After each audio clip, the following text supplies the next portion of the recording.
Bonjour à tous, merci d'être fidèles à cette émission. Nous sommes ensemble en direct jusqu'à 12h20. Et aujourd'hui, dans ma région, ça me regarde, nous allons débattre de l'avenir de la filière automobile.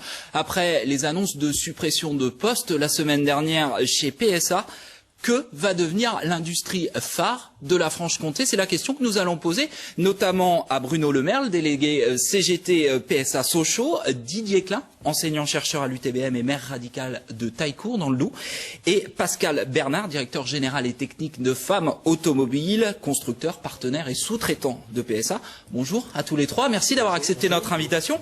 Je vous rappelle que vous aussi, vous pouvez participer à cette émission en envoyant vos questions, vos réactions à l'adresse cmr@france3.fr. Ces questions, ces réactions, je les transmettrai à nos invités dans la deuxième partie de l'émission, après le flash de midi. Alors, je dois vous préciser en préambule qu'évidemment, nous avons invité les responsables de PSA à participer à cette émission, une invitation à laquelle ils n'ont pas souhaité répondre, considérant, je cite, que les annonces de PSA ont fait l'objet, selon eux, de suffisamment de commentaires et surtout d'interprétations ces derniers temps. Fin de citation. Alors, messieurs, je vous propose pour débuter cette émission ce chiffre, 4300, c'est le nombre officiel de suppression de postes annoncés par PSA en France. Bruno Le Merle, votre syndicat conteste ce chiffre. Vous estimez qu'il y aura davantage de suppressions d'emplois. Combien vont concerner la Franche-Comté? Alors, bien sûr, on conteste ce chiffre, puisque la direction PSA, quand elle annonce des suppressions d'emplois, elle ne compte pas les suppressions d'emplois de travailleurs intérimaires. Et pour nous, quand on supprime un emploi intérimaire, c'est un salarié qui perd son boulot. Donc, plus de 5000 emplois vont disparaître en France si M. Varin arrive à appliquer son plan. Et combien en Franche-Comté dans votre région? Environ 1 millier en Franche-Comté, la moitié concernant des prestataires extérieurs et l'autre moitié concernant des salariés PSA qui soient en fabrication ou hors fabrication. Didier Klein, cette annonce, elle vous a surpris? Pour moi, étant un petit peu, on va dire, autant en quand universitaire, au contact de l'entreprise et tout, elle m'a moins surpris parce que on regarde par rapport à l'international, par rapport à l'évolution de l'ensemble des constructeurs, il y a des réductions d'emplois un peu partout, une optimisation, on va dire un transfert du poste d'ingénieur souvent vers dans la maison mère, vers des bureaux d'études. Et donc après, ben voilà, c'est une information dont on avait un petit peu quelques idées au niveau de l'international, si on regarde bien aussi au niveau international. C'est une tendance de fond pour tous les constructeurs de réduire les effectifs, notamment en Europe? En Europe et même à travers le monde. Hein. C'est une tendance économique, malheureusement, là on peut que le regretter, hein, mais après il faut faire avec. Pascal Bernard, comment réagit-on quand on est client de PSA et quand on apprend que l'industrie, l'entreprise phare, moteur de la région dans ce secteur, va licencier à ce point? On est toujours inquiet, hein. On est partenaire des grandes sociétés automobiles, pas que de PSA bien sûr, et on est toujours un petit peu inquiet d'apprendre des nouvelles comme ça, parce que on ne sait jamais les retombées qu'il vont y avoir autour des marchés. Nous on intervient dans plusieurs domaines, aussi bien du prototypage que des produits série, et on se pose toujours des questions parce que l'annonce fait toujours grand bruit, mais on n'a jamais le détail. Et on attend nous d'avoir les détails de cette annonce pour savoir sur quel secteur ça va redescendre sur les PME comme nous qui sommes partenaires. Ça veut dire que dans toute la filière de la sous-traitance automobile, aujourd'hui en Franche-Comté, on se pose des questions? Il n'y a pas que depuis quelques jours qu'on se pose des questions. Mais alors peut-être que ces questions sont amplifiées là depuis quelques jours. Alors c'est vrai qu'on se pose des questions sur, comme disait M. Klein, sur l'avenir de l'automobile, pas que dans la région mais dans le monde entier, parce que on sait que les constructeurs sont touchés dans le monde entier. Nous travaillons dans le monde entier avec des constructeurs aussi, et avec un certain nombre. Et c'est toute une somme de questions, et chaque annonce supplémentaire de problèmes chez un constructeur nous inquiète d'autant plus, bien sûr. Alors je vous propose de voir maintenant comment on a réagi à cette annonce de suppression de postes à Montbéliard, le berceau de PSA. C'est un sujet de Maxime Bonnevaux et Philippe Treviatowski. Triste réveil pour les habitants de Montbéliard. Les illuminations de Noël se préparent, mais eux n'ont pas vraiment le cœur à la fête. Hier, le groupe PSA a annoncé qu'il allait supprimer 1000 postes dans la région. Je trouve ça terrible parce que on a déjà beaucoup de chômage et puis ça va en rajouter. Et puis on arrive vers les fêtes de Noël, donc il y a beaucoup de familles qui vont être tristes. C'est le problème de la délocalisation. Et puis en plus c'est une région où il n'y a que l'automobile, ça fait un peu mal, quoi, c'est sûr. PSA c'est quand même un gros groupe, surtout pour le pays de Montbéliard. Donc si on supprime des postes comme ça, c'est la mort de notre région, quoi. Sur le site de Sochaux, même constat. Salariés et sous-traitants sont sous le choc de cette nouvelle restructuration. Moi, je suis prestataire chez PSA. Donc, si jamais je pars en poste, je change peut-être de travail chez d'autres clients. Mais c'est vrai pour les personnes qui travaillent chez PSA, c'est très dur, ouais, c'est très dur. Dur aussi pour les élus de l'agglomération. La semaine dernière, Gérard Bailly a rencontré le PDG de Peugeot Citroën. Il pensait avoir obtenu des garanties, mais aujourd'hui, il veut des explications. La question des 1000 suppressions d'emplois, nous voulons savoir exactement quel secteur ça va toucher, parce que nous avions été assez rassurés par ces propos, particulièrement sur les ouvriers qui sont en production. Car si les fonctions de recherche et développement sont les plus touchées, la production risque elle aussi de voir disparaître 350 emplois selon la CGT. Un coup dur pour un bassin d'emploi déjà sinistré. Voilà, vous l'avez compris, l'élément nouveau dans ces annonces de PSA, c'est que la recherche et développement est touchée pour la première fois. Bruno Le Merle, qu'est-ce que c'est cette recherche et développement ?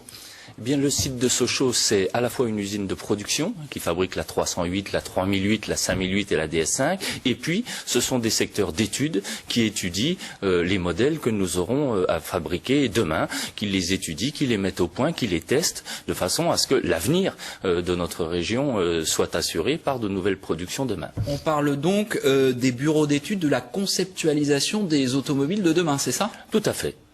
Comment la direction justifie-t-elle ce choix ? Alors elle ne le justifie pas, et c'est ce qui nous inquiète particulièrement.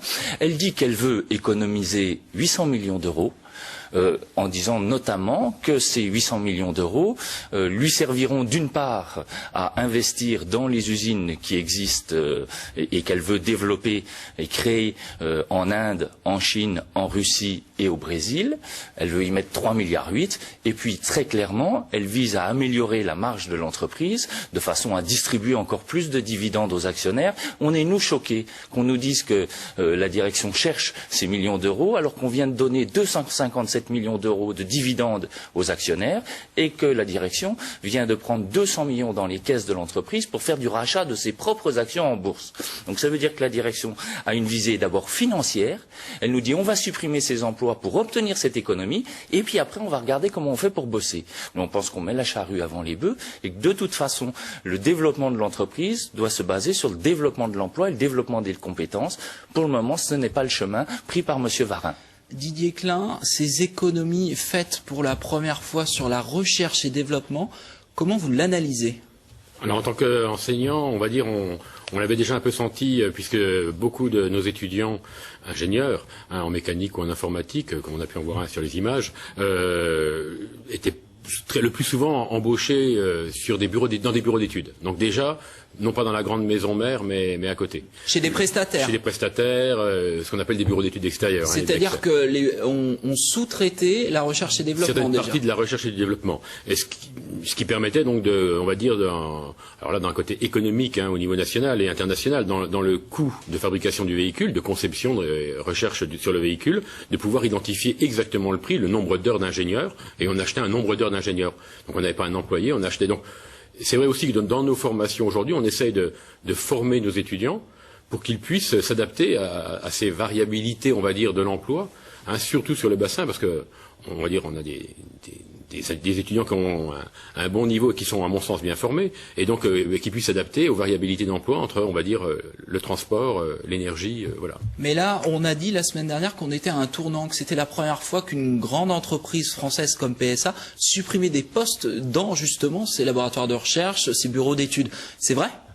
Oui, à notre avis, c'est pas vraiment. On a déjà eu des suppressions dans d'autres, en particulier dans l'aéronautique. Il faut savoir que, puisque au niveau national, on est obligé de suivre et de regarder nos étudiants. On a eu des périodes comme ça, des hauts et des bas, même chez Alstom et GE. Il y a eu des diminutions à un moment ou à un autre. C'est tous les secteurs industriels qui varient de manière périodique en fonction des commandes et autres. Là, on a, par contre, sur PSA, c'est vrai que c'est une annonce forte. Enfin, à mon sens, c'est surtout ça qui m'a étonné, et surtout aussi la mise en question d'activités de recherche actuelles. C'est-à-dire, c'est non seulement une diminution de l'emploi, mais également de dire, attendez, certaines sorties de modèles, on va les mettre dans le temps, on va les rapporter. Ça, c'est, à mon sens, pour notre secteur et notre bassin d'emploi, plus dangereux. Pascal Bernard, vous fabriquez des voitures. Est-ce que pour vendre des voitures dans un pays étranger, parce que c'est la justification de PSA, pour vendre des voitures en Chine, par exemple, il faut les imaginer en partie en Chine dans des bureaux d'études chinois? Alors, c'est pas si cartésien que ça, on va dire. Parce que la conception d'un véhicule aujourd'hui, chez un grand constructeur, ne va pas s'affecter qu'à un seul pays. On cherche à mutualiser pas mal de choses. Mais par contre, il faut à un moment donné avoir des informations du pays. Alors après, dire comment les grands constructeurs fonctionnent en fonction des différents pays, ça c'est toujours difficile. Et je peux pas m'y risquer, je dirais, parce que on a déjà d'autres grands constructeurs ont fait la même chose, délocaliser de la recherche et développement? Oui, Monsieur Klein, oui. Je veux dire, simple, Mitsubishi arrivant en France, première fois, il essaye de sortir des véhicules typiquement japonais, qui ont aucune destinée dans les années 80, qui marchent pas en France. Ils font venir, ils embauchent des chercheurs locaux, même des Français, pour prendre la culture, et aujourd'hui, ils ont des marchés, que ce soit Nissan, Toyota ou autres, parce qu'ils ont compris que la culture européenne n'était pas la culture japonaise. Je crois même que le plus probant, c'est les constructeurs chinois ou coréens, il y a une vingtaine d'années, qui ont essayé d'amener des véhicules sur le marché et qui n'étaient pas du tout adaptés au marché. Ils ont fait appel à des designers français, à des designers italiens. Donc on est obligé d'aller chercher quand même quelque part une part d'âme dans le pays où on doit vendre le véhicule. La direction de PSA disait la semaine dernière, la voiture mondiale n'existe pas. Vous êtes d'accord avec ça, Bruno Le Merle? Juste pour revenir sur le débat précédent, on ne dit pas, nous, que le pays de Montbéliard a vocation à concevoir et fabriquer toutes les voitures de la planète. On dit simple. Et d'ailleurs, des centres d'études existent à Shanghai pour aménager les voitures Peugeot Citroën pour le goût des consommateurs chinois, comme il existe un centre à Sao Paulo pour l'Amérique du Sud. Ce que nous disons, c'est que ce développement international, il doit se faire dans le cadre d'un développement global et pas au détriment des emplois dans notre région. Si notre région a aujourd'hui ses atouts, c'est parce qu'il y a eu des générations d'ouvriers, de techniciens, d'ingénieurs qui ont fait de cette entreprise familiale qui était Peugeot un grand groupe international qui est PSA. On ne peut pas aujourd'hui dire aux générations qui arrivent, eh bien vous avez bien travaillé, du coup on coupe la branche de l'arbre que vous avez fait pousser. Alors, le développement international de PSA, je vous propose d'en parler à travers ces quelques chiffres. L'an passé, PSA a vendu un peu plus de 3 500 000 véhicules, ce qui représente environ 5% du marché mondial. Alors, comment se répartissent ces ventes de véhicules? On va le découvrir de suite. 6 voitures sur 10 sont vendues en Europe. Ça représente donc un peu plus de 60% des ventes. 11% de la production est vendue en Asie-Pacifique. 16% en Afrique et au Moyen-Orient et 8% en Amérique latine. Le groupe se développe notamment au Brésil, mais aussi en Russie. PSA possède une usine à Kaluga, à quelques kilomètres de Moscou. Alors que fait-on là-bas? On remonte des voitures assemblées à Sochaux et qui ont été démontées à Vesoul. Cela vous paraît étrange? C'est normal, on regarde ce sujet tourné en mai 2010. Voici l'un des 3 trains qui partent chaque semaine de Vesoul, direction Kaluga, en Russie. À l'intérieur de chaque container, des véhicules Peugeot et Citroën en partie démontés. Après 5 jours de voyage, les voitures seront définitivement assemblées dans cette usine, à près de 3000 km de la France, puis vendues sur le marché russe. Les véhicules, ça se transporte pas facilement et pour être présent sur un marché, il faut construire localement et c'est la stratégie du groupe, c'est ce qu'on a fait en Chine, au Brésil, en Argentine et qu'on fait aujourd'hui en Russie. Assemblées à Sochaux et Mulhouse, les voitures sont donc partiellement démontées à Vesoul avant d'être expédiées en Russie. D'un côté, la carrosserie, de l'autre, les éléments mécaniques. Tout est soigneusement pesé, vérifié, emballé. Pour le groupe automobile français, cette stratégie est plus rentable que l'exportation de voitures complètes. L'intérêt de cette démarche, c'est de profiter de conditions douanières favorables, puisque nous n'envoyons pas un produit complètement terminé. Les dispositifs fiscaux sont avantageux. À Vesoul, une centaine de personnes travaillent ainsi pour le marché russe. 5 modèles au total seront préparés puis expédiés de la sorte à Kaluga, dont un véhicule Mitsubishi avec qui PSA partage l'usine russe. Le site de Kaluga assurera l'assemblage complet des véhicules à partir de 2012. PSA étudie la possibilité d'utiliser ce type de stratégie pour s'implanter sur d'autres marchés émergents. Pascal Bernard, les marchés émergents, c'est l'Eldorado pour les constructeurs automobiles aujourd'hui? Alors c'est difficile à dire. Dans l'automobile, des marchés Eldorado, je ne sais pas s'il y en a encore beaucoup. C'est des marchés à fort potentiel de croissance et à fort potentiel de vente. Parce qu'on sait qu'on a des marchés qui sont sur l'Europe assez saturés. On a un certain nombre d'acteurs nouveaux qui sont rentrés sur le marché depuis quelques années. On ne faisait pas cas de certains constructeurs, comme je disais tout à l'heure, coréens par exemple, et qui aujourd'hui amènent des produits très compétitifs sur les marchés européens. Et le marché n'est pas aussi extensible que le nombre de véhicules qui arrivent. Et ça fait déjà un certain nombre d'années, bien avant la crise, où on connaissait déjà certaines régions mondiales où la production ne se passait pas comme il faut, où on stockait des véhicules, on détruisait même certains véhicules après les avoir immatriculés pendant quelques mois sur parc. Ça a toujours été un petit peu choquant. Et c'est vrai que ces nouveaux marchés-là sont un potentiel énorme de croissance. Et je pense que si vous n'avez pas de croissance dans l'automobile, vous ne pouvez pas faire de développement. Si vous ne faites pas de développement, c'est beaucoup plus difficile. Et je dirais qu'on n'a pas droit à une minute d'arrêt dans l'automobile parce que si vous réfléchissez, vous arrêtez une minute, il y a forcément des concurrents qui vous passent devant.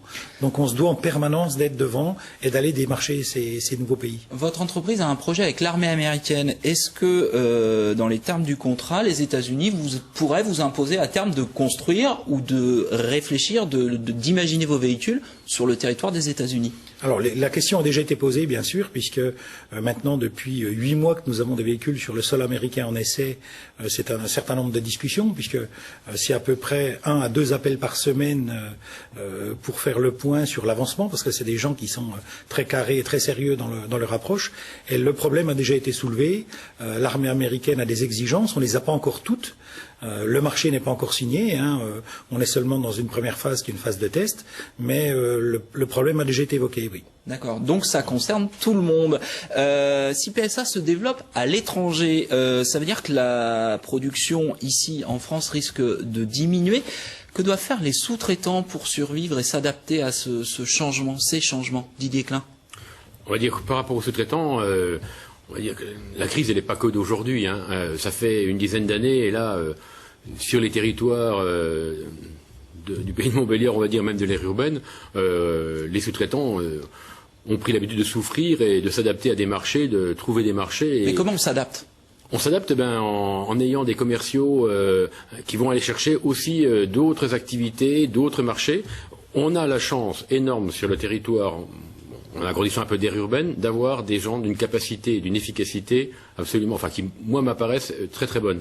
Donc on a des gens qui sont valables, qui savent faire, et donc derrière les sous-traitants, dans certains cas, ils vont chercher des choses à côté. Mais si PSA réduit la voilure, à qui vont-ils vendre ces sous-traitants? Non, mais les sous-traitants, alors comme c'est des sous-traitants que de l'automobile, c'est aussi pour ça qu'on a aujourd'hui, dans le domaine même de la formation, le fait de dire, voilà, on va essayer de former des ingénieurs à des métiers de la mécanique, de la conception en particulier, mais en les ouvrant sur des champs d'activité différents. C'est-à-dire que, bon, je suis responsable là, en tant qu'élu de la pépinière d'entreprise. Dans la pépinière d'entreprise, on a des sous-traitants qui travaillaient à 80% pour l'automobile et aujourd'hui qui sont passés à 40% pour la défense ou l'aérospatiale. Mais leur savoir-faire est là. C'est-à-dire que, moi je me bats pour ça. Le savoir-faire, on est bon là-dessus. Et donc après, il faut trouver des marchés pour eux. Bruno Le Merle, vous avez un élu en face de vous. Qu'avez-vous envie de lui dire? Je crois que la CGT a fait appel aux élus locaux notamment. Oui, parce qu'on se rend bien compte que, en fait, PSA ne réduit pas la voilure en ce sens qu'il n'y a pas moins de voitures Peugeot Citroën qui sont fabriquées dans le monde. Au global, on voit bien au contraire que le record de fabrication et le record de chiffre d'affaires, il a été atteint en 2010. Alors je précise, PSA réduit la voilure en Europe. Voilà, il fait le choix aujourd'hui de dire je peux faire des marges plus importantes si je vais en Europe de l'Est, la Slovaquie et la Tchéquie, qui ont été les 2 premières usines installées, pour de la réimportation vers de l'Europe de l'Ouest. Donc là, on n'est pas dans la construction d'usines pour répondre à des besoins locaux, on est dans un système qui permet pour la direction d'augmenter les marges et de réimporter des véhicules. Alors là, bien sûr, on a besoin que les salariés, de façon solidaire, se défendent pour refuser le dumping social.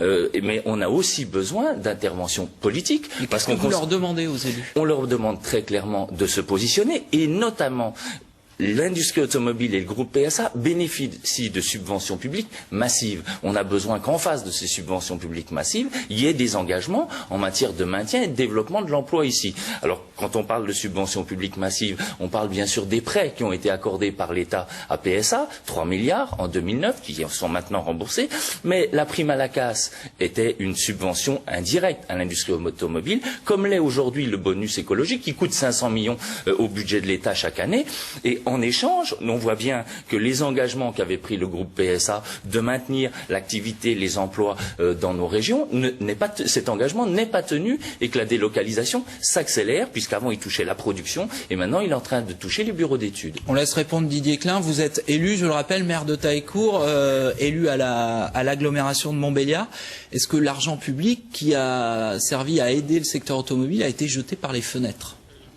Je pense pas. Dirons-nous que je pense que on a une grosse évolution autant de par les réactions qu'on a vues au niveau de notre président au niveau français, au niveau des élus locaux, on a une réaction justement vis-à-vis des constructeurs. Je dirais que ce que je reprocherais un petit peu dans l'évolution vis-à-vis de constructeurs ou d'autres industriels qui prennent des décisions de ce type pour économiser principalement. On peut être divergent avec Bruno, mais je pense que là on est clair là-dessus. C'est vrai que c'est principalement une économie financière, c'est de fond. Mais derrière, justement, il faut être regardant, il faut aussi préparer l'évolution, c'est-à-dire qu'un plan social comme ça qui peut être donné, il faut les préparer à l'avance pour justement si Peugeot dit voilà, on a peut-être moins besoin d'ingénieurs aujourd'hui en conception automobile, qu'on ait peut-être une action Peugeot pour travailler sur d'autres domaines de la conception. Mais les politiques ont une vraie marge de manœuvre face à ces logiques économiques ? Si vous voulez, je pense que vis-à-vis des... Enfin, on va prendre l'exemple de l'Allemagne. On adore en France prendre des exemples allemands. Les Landes en Allemagne ont pris des actions dans le marché automobile pour pouvoir piloter et avoir une marge de décision importante sur les constructeurs. Ce qui n'empêche pas qu'aujourd'hui, vous allez en Chine, vous avez de l'industrie allemande partout, de l'automobile, en Chine, en Russie et autres. Ils se développent partout. C'est de l'argent quand même qui est gagné par le groupe, mais qui doit être...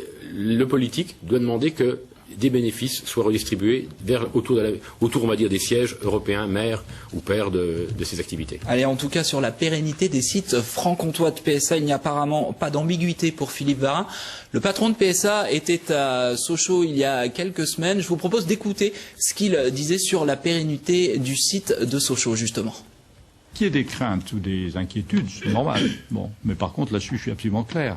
Nous avons deux grands pôles en France. Il y a un pôle parisien qui travaille sur les plateformes des petites voitures, et puis il y a un pôle ici qui est plus focalisé sur des plateformes des voitures CED, c'est-à-dire moyennes et grandes voitures, et donc il n'y a aucune ambiguïté. Ce pôle va continuer à se développer. Momentanément, il y a des fluctuations, il faut qu'on puisse les gérer, mais sur le fond, il n'y a aucun doute.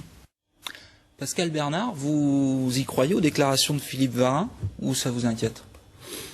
Ça, c'est difficile à répondre à une question comme ça. On ne sait pas ce qu'il y a dans la tête des grands industriels. On a déjà beaucoup de mal à gérer nos petites PME. Donc, rentrer dans la réflexion sur les grands industriels, on ne peut pas... Mais vous dépendez de ces grands industriels et c'est tout le problème de la sous-traitance. On dépend en partie. C'est quelque chose qui est important à souligner, c'est que beaucoup de PME, comme le signalait M. Klein, c'est qu'il y a un savoir-faire énorme dans la région du pays de Montbéliard et les PME ont aussi réagi, ça on oublie de le dire un petit peu aussi dans toutes ces choses. On voit surtout le côté un petit peu négatif. En se diversifiant, comment elles ont fait ? Il faut penser qu'il y a des pôles de compétitivité qui ont été créés. Par exemple, sur Montbéliard, on a le pôle véhicule du futur, dont l'UTBM fait partie, dont PSA fait partie. Et ces pôles ont été créés maintenant depuis un certain nombre d'années, justement pour anticiper, pour aller chercher des nouveaux marchés, pour créer des nouveaux produits. Et c'est vrai qu'on est touché par la crise automobile.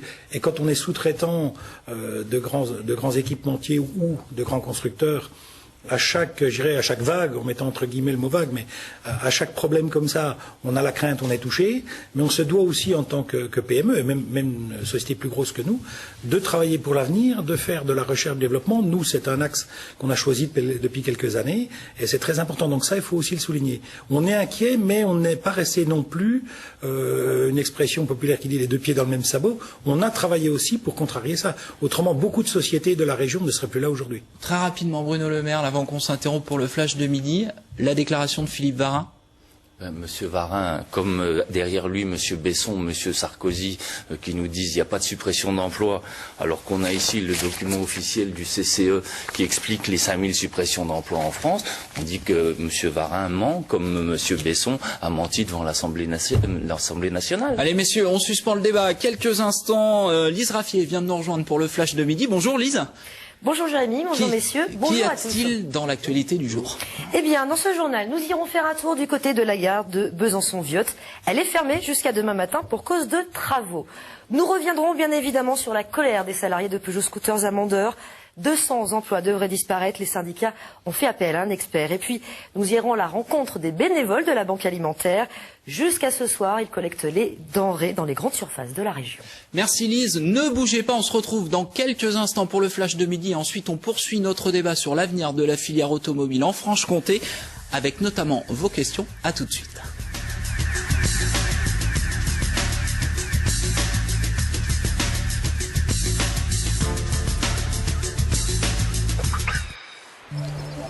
Le Grand Paradis en Italie a donné son nom à l'un des plus anciens parcs nationaux d'Europe. Mais de quel paradis s'agit-il? Celui des hommes, qui vivent nombreux dans ces vallées? Celui des animaux, qui sont maintenant tranquilles depuis près d'un siècle? Ou est-ce une évocation des paysages exceptionnels que l'on peut trouver dans cette région? Tiens, il est là. Ouais. C'est magnifique. Alors vraiment... Chronique d'en haut, le magazine de la